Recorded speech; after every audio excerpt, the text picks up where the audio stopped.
So what if your plant is getting virtually no light? It's not directional light off to one side. It's just almost nothing. Or it is off to one side, but what's coming in is extremely low light to one side. You can end up with what's called etiolation. Etiolation is an exaggerated elongation of the plants grown in excessively low light conditions. Now, what is excessively low light? Depends on the plant. Some plants can tolerate low light, some cannot.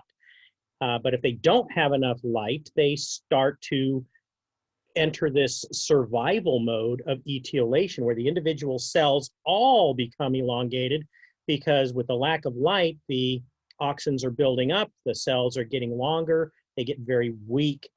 And so it is an auxin response, and it can be very dramatic in some cases, as in the photos you see below. The stems and sometimes the leaves as well become elongated. Even if the leaves are small, they generally are misshapen. They have a longer, skinnier, and often smaller shape to them than the normal leaves. And so you can see here, the elongation is primarily in the stems, the internodes of the stems, very long internodes. You can see the nodes and internodes in the illustration in the lower right-hand corner, and you can see how the nodes are normal distance, normal length on the left-hand plant that is grown in light, and the internodes are, the equivalent internodes are much further spread out on the plant grown without light or very, very low light. So you get those long internodes. Cells are weak with very weak cell walls. They're long, thin, weak cells, but it's a choice the plant must make. And it's not a conscious choice. The plant just doesn't have enough light, so it starts growing in this survival mode where the cells are getting longer and longer. They will tend to go to even the slightest increase in light. So if there is some light in the general vicinity, they will grow toward that light based on this auxin response. But once they get to some light, once they reach the light, then they can slow down, green up, start becoming stronger. But if they didn't do this, there's a good chance they would die before they ever reached that point. They would die of a lack of light. Another symptom is a pale yellow appearance. This pale yellow appearance is called chlorosis. I think I've used that in this class before. If I haven't, there's a new word. But chlorosis is that yellowish appearance due to a lack of chlorophyll, because you don't get chlorophyll production at any significant amount unless you have enough light. So here's a bunch of seedlings that you can see. Highly chlorotic leaves, highly elongated stems, very etiolated plants. So here you can see a rooting hormone. This is a chemical simulated rooting hormone that you can purchase at any growth nursery or garden center. And if you're trying to make cuttings of roses or other plants, here's some African violets here. The rooting hormone can help stimulate the production of roots. So it's another use of auxin. So you have, and there's some gibberellins that can be used as well, different types of rooting hormones for different types of purposes, but general rooting hormone can be extremely helpful in improving plant propagation. So gibberellins are a growth hormone much like auxins, involved in a number of plant growth responses. So breaking dormancy, did we talk about dormancy in this class? Yeah, dormancy, the seeds are not going to grow even though they have the correct conditions, temperature, moisture, light, whatever they need, and they won't grow. Why? They're dormant based on some chemical, internal chemical response. There's the far red, near red, far red switch, the phytochrome switch as one type of dormancy, but gibberellins are involved in other types of dormancies. They're involved in germination because they're a growth hormone. Germination is very important for, or gibberellins are very important for germination, cell and stem elongation, flowering, fruit ripening. Gibberellins are involved in lots and lots of things. So here you can see just gibberellins are responsible for control of certain aspects of germination. Here you can look at some dwarfing genes or dwarfing experiments, rather, that are being done in these dwarf rice plants that develop different levels of gibberellins. And actually, understanding this can be really important. If we go back to the old days of growing grains, rice and wheat and things like that, the plants were relatively tall with these small heads of seeds that we would harvest, the actual wheat and rice grain that was the product. And as we bred them, we bred larger and larger heads with more grain, but on a tall stalk, they would fall over. So what is helpful to reduce the leverage, the weight way up here, make a dwarf plant. So it's growing the same amount of seed head, but instead of growing it 4 feet tall, have it grow 3 or 2 feet tall. And there's less leverage on the base of the plant as the seed head is moving in the wind to snap that over. The less leverage, the better it is. So we've grown all of our grain plants to create dwarf plants without dwarfing the seed head, just dwarfing the stems. Again, knowing these kinds of things, understanding genetics, understanding hormones, helps us control things for better agricultural products. Gibberellins in bolting. Now, bolting is a normal response for many annual plants. And a lot of annual plants start growing as a rosette. So on the far left, you can see this picture of a rosette. And a rosette is nothing more than a bunch of leaves that are joined together at the base on a stem that's very short in stem. So the leaves are stacked really close. There is a stem in there, but the stem might be just a few millimeters high, maybe a centimeter high. It depends on the plant. And with some larger plants, like a head of lettuce, here's a couple heads of lettuce, one of them cut in half, and you can see that shortened stem. What we call the core of the lettuce is just a shortened stem. And a head of lettuce is just all of these leaves that have wrapped around each other to form a head. And they're all joined together at the base in this rosette. Now, when the right signal comes, either a change in temperature or a change in day length or some combination of the two, that's the most common trigger. You can also simulate that trigger with a hormone, spray the plants and cause them to bolt. So the plants get the signal, hey, it's time to flower, it's time to go to seed. We better start developing our flower heads. So the plants get this signal and they increase gibberellic acid production in the cells, and that gibberellic acid production causes a rapid elongation and growth of the stem. And so you can see a bolting lettuce on the right-hand side in the picture. The stem is growing and it's just like pulling out those leaves.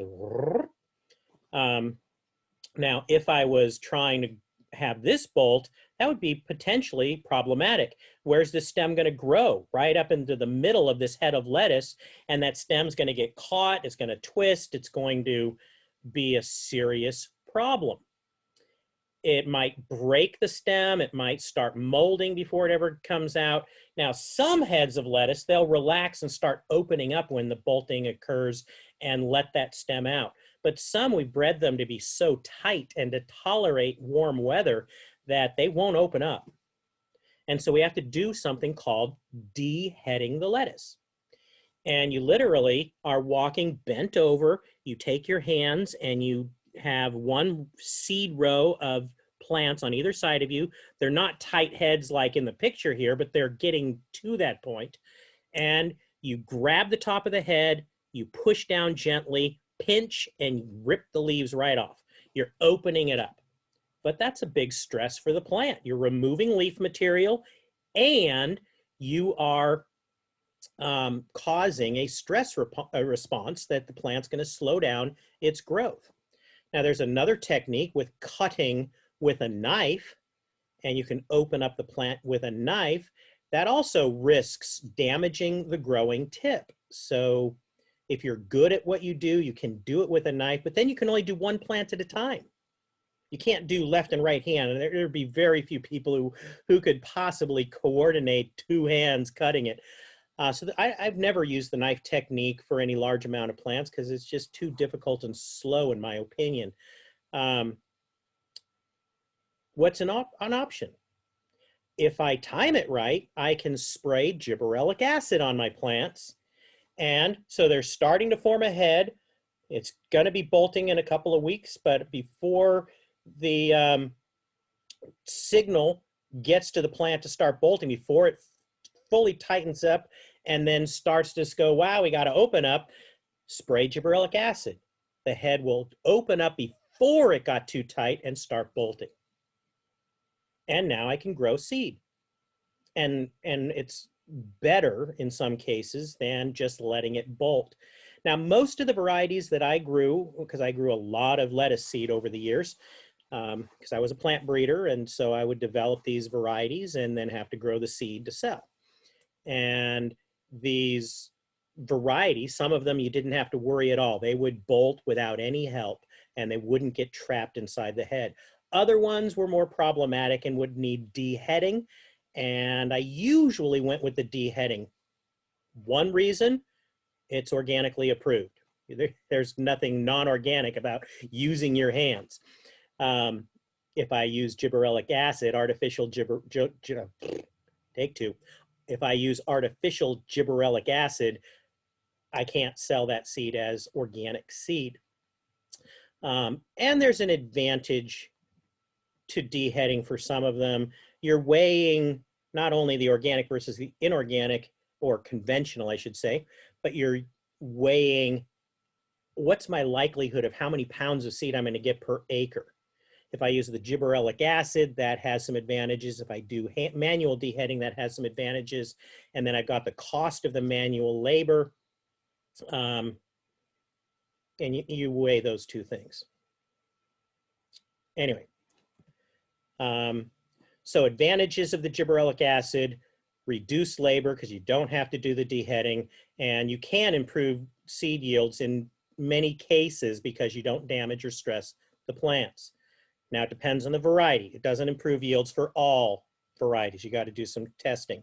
Disadvantage: you cannot rogue the off types. What do I mean by roguing the off types? Well, when I grew lettuce seed, every plant had to look like perfect clones. And I'd be checking those things out from very, very young when they were first growing into a larger size plant. Well before they started to head, I would be looking at every plant, and I would walk the fields every single week and look at every single plant every week in my seed fields.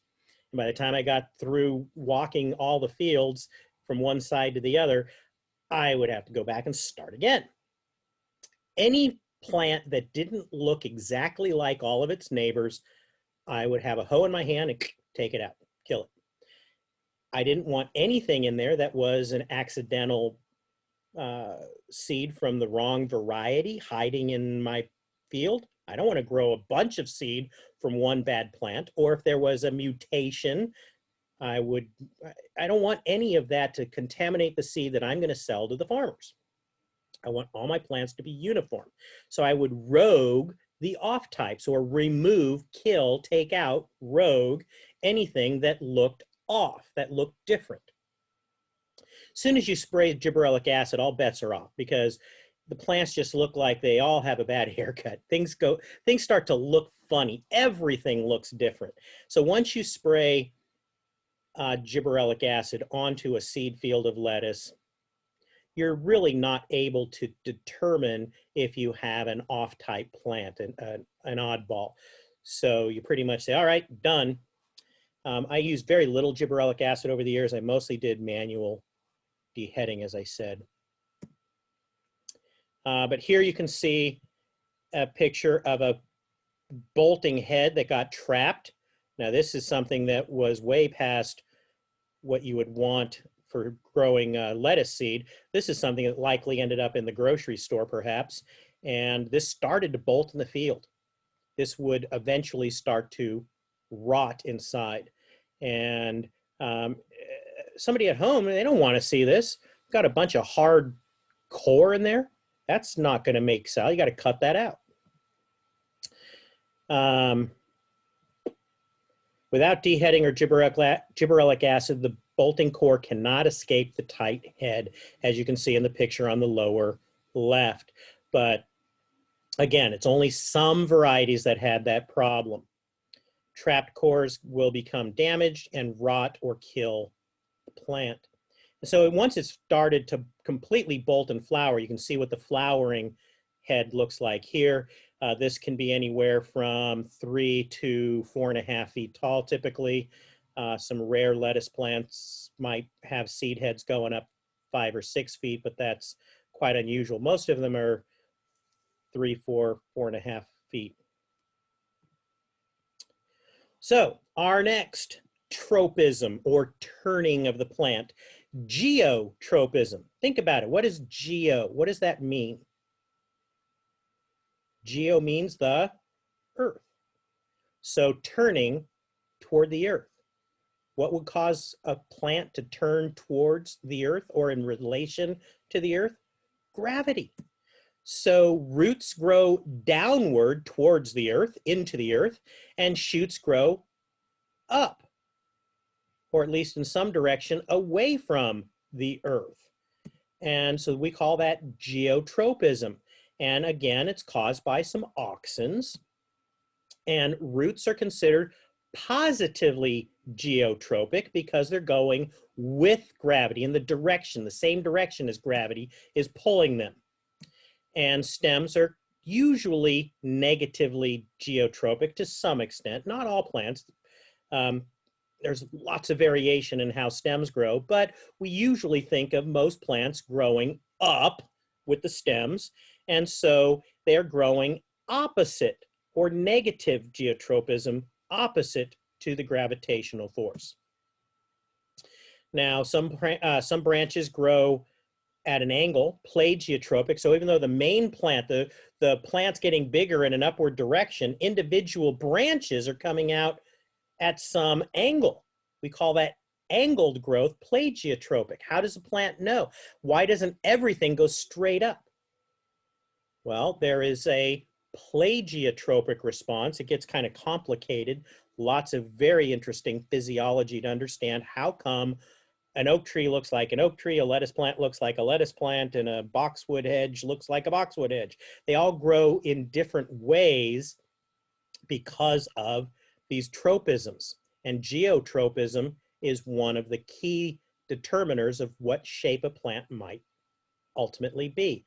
Plagiotropic is an angle. Diatropic, that's halfway in between. They grow laterally.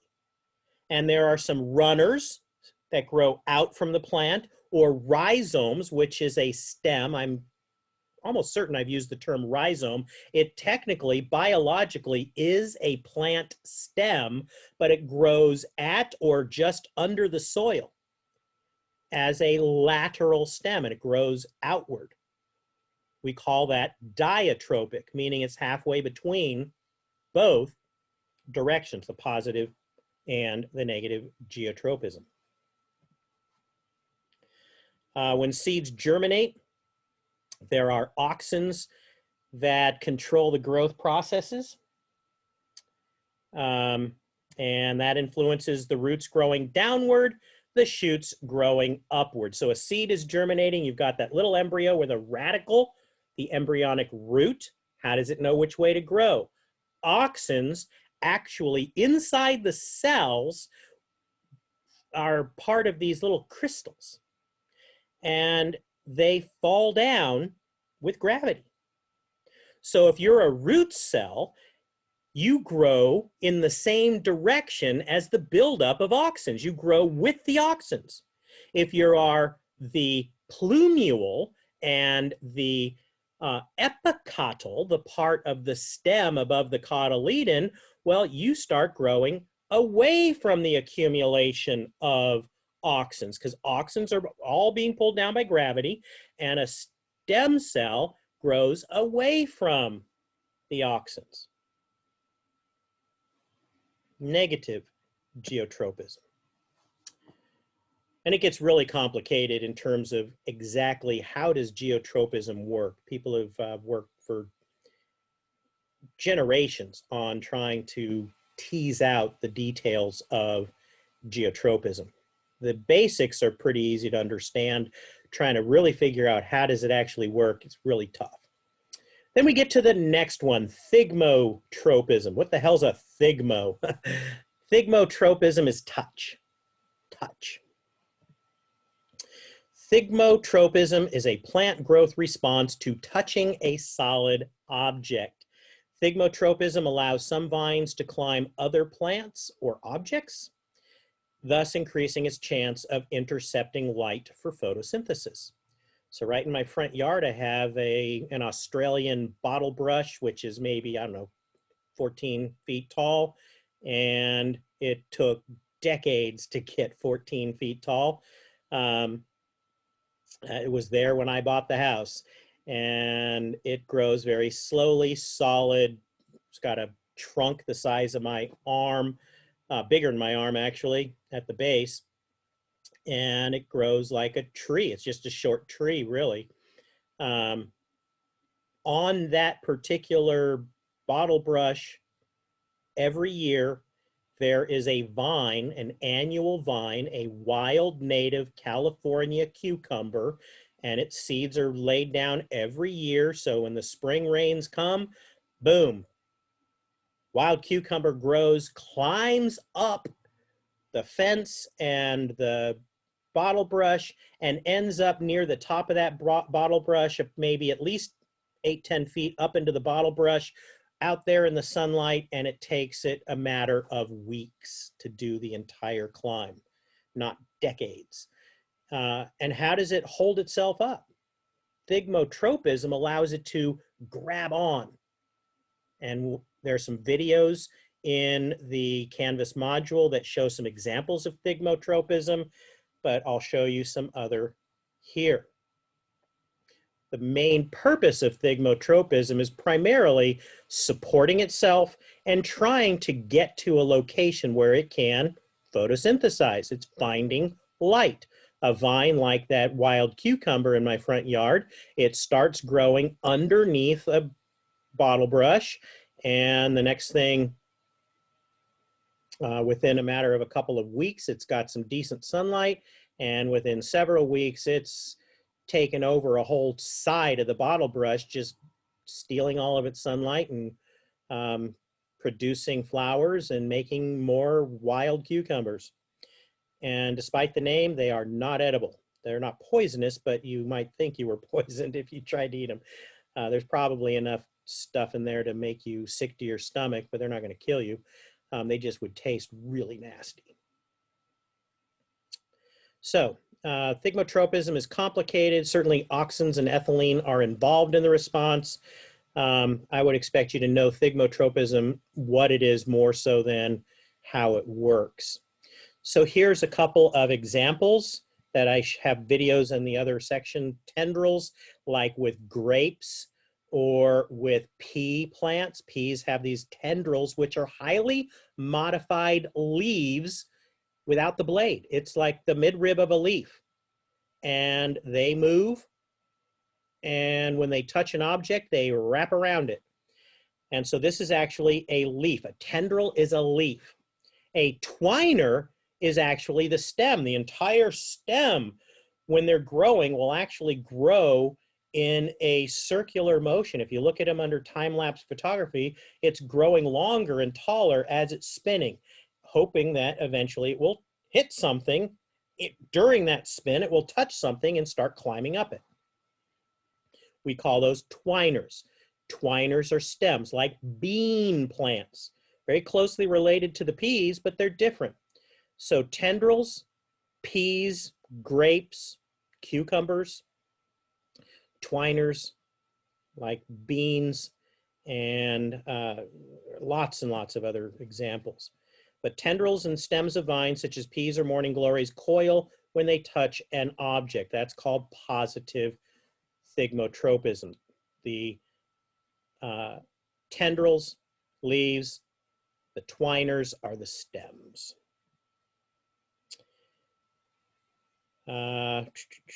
Roots grow away from objects, navigating through cracks and crevices. That is a negative thigmotropism. So positive thigmotropism, you're trying to wrap the shoots, some part of the shoot, leaf or stem, around an object to help you climb. Negative thigmotropism, roots are trying to get deeper. How do they get deeper? They don't want to be attracted to an object. They don't want to wrap around an object. They want to avoid the objects and go between the cracks. And so roots are negatively thigmotropic. Hydrotropism. This is a water. Roots grow toward water. Hydrotropism is a very strong response and takes precedence over geotropism.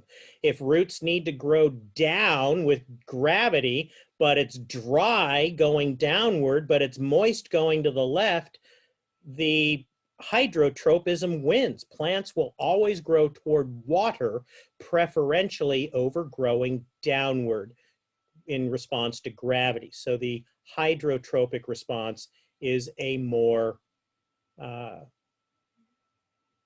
dominant and powerful response. Take another break.